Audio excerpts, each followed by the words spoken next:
Hi friends. ఈరోజు మీ దగ్గరికి నేను అంతర్వేదిలో ఉన్న లక్ష్మీ నరసింహస్వామి వారి కళ్యాణాన్ని మీ దగ్గరికి మీ కనుల ముందుకు తీసుకొస్తున్నానండి.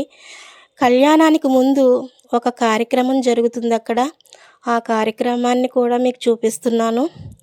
డప్పుల మేళాలతో స్వామివారిని ఊరేగింపుగా తీసుకొస్తున్నారండి.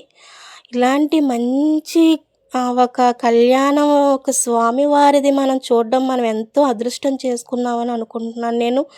అలాగే ఈ కళ్యాణం వీడియో ఒక 2 బిట్లైనా కూడా మన దగ్గరికి వచ్చినా, మీ దగ్గరికి నేను తీసుకురాగలిగిన అది ఆ స్వామివారి కృప అని మాత్రమే అనుకుంటున్నాను నేను. ఇది అయిపోయాక ఇప్పుడు రథం మీద స్వామివారు ఊరేగింపు జరుగుతుందండి. ఒక్కసారి చూడండి, స్వామివారిని కళ్యాణానికి తీసుకొస్తున్నారు.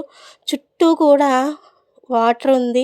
అక్కడ సముద్రం కూడా ఉంది. అంతర్వేది లక్ష్మీ నరసింహస్వామి వారి కళ్యాణం అండి. ఇది మనం వెళ్ళి చూడాలన్నా చూడలేము. కానీ ఏదో ఒక బిట్టు మనం చూసినా కూడా మనం ఎంతో పుణ్యం చేసుకున్నామని అర్థము. చుట్టూ కూడా వాటర్ ఉంది. జనం చూశారు కదా, ఇసుకేస్తే రాలినంత జనం ఉన్నారు. అలాగే చుట్టూ వాటర్ ఉంది. త్రికోణ దీవి అని కూడా అంటారు. అలాగే ఇక్కడ లక్ష్మీ నరసింహస్వామి గుడి దగ్గరలో సముద్రం ఉంది. ఆ సముద్రం దగ్గర అన్నాచెల్లెలు గట్టు చాలా ఫేమస్ అక్కడ. అలాగే పౌర్ణ స్నానాలకి ఎంతోమంది అక్కడికి వెళ్ళి పౌర్ణ స్నానాలు చేస్తారు. అక్కడ ఏరియాలో ఉన్న వాళ్ళకి అదంతా తెలుసు. కానీ మనం ఇక్కడ సిటీస్లో ఉన్న వాళ్ళకి అంతగా పూర్తిగా తెలియదు కాబట్టి నేను చెప్తున్నాను మీకు. చూశారు కదా జనం ఎలా ఉన్నారో, అసలు ఇసుకేస్తే రాలనంత జనం అండి. ఇంకొకటి ఏంటంటే, ఇక్కడ స్వామివారి కళ్యాణం జరిగితే కానీ మిగిలిన జనం అక్కడ ఆ ఏరియాల్లో అక్కడ పెళ్ళిళ్ళు అయితే చేయరండి. అక్కడ ముందు ఫస్ట్ స్వామివారి కళ్యాణం జరగాలి. జరిగిన తర్వాతే మిగిలిన కళ్యాణాలు కూడా జరుగుతాయన్నమాట. ఇంకొకటి ఏంటంటే, ఇక్కడ సముద్ర స్నానం చాలా ప్రత్యేకమైన స్థానాన్ని సంతరించుకుని ఉంటుంది. ప్రతి ఒక్కళ్ళు కూడా పౌర్ణానికి ఖచ్చితంగా అంతర్వేది వెళ్ళి స్నానాలు చేసి వస్తారండి.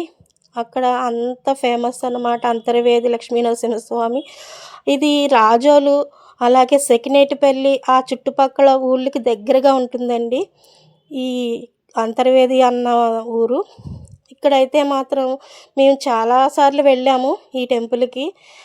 అలాగే అక్కడ అన్నదానం కూడా చేస్తారు. వెళ్ళిన వాళ్ళకి భోజనాలు అన్నీ కూడా అక్కడే ఉంటాయన్నమాట. ఎవ్వరూ ఎలాంటి ఇబ్బంది పడక్కర్లేదు. ఇక కళ్యాణ ఘట్టానికి వచ్చేసామండి మనం.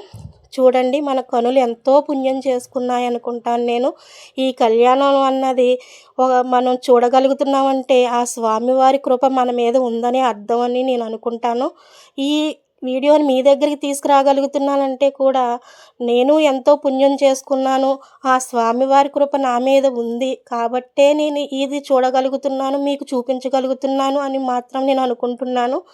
చూడండి, ఆ స్వామివారి రూపం మన కనులు ఇంకా ఎందుకు అసలు చూడకపోతే.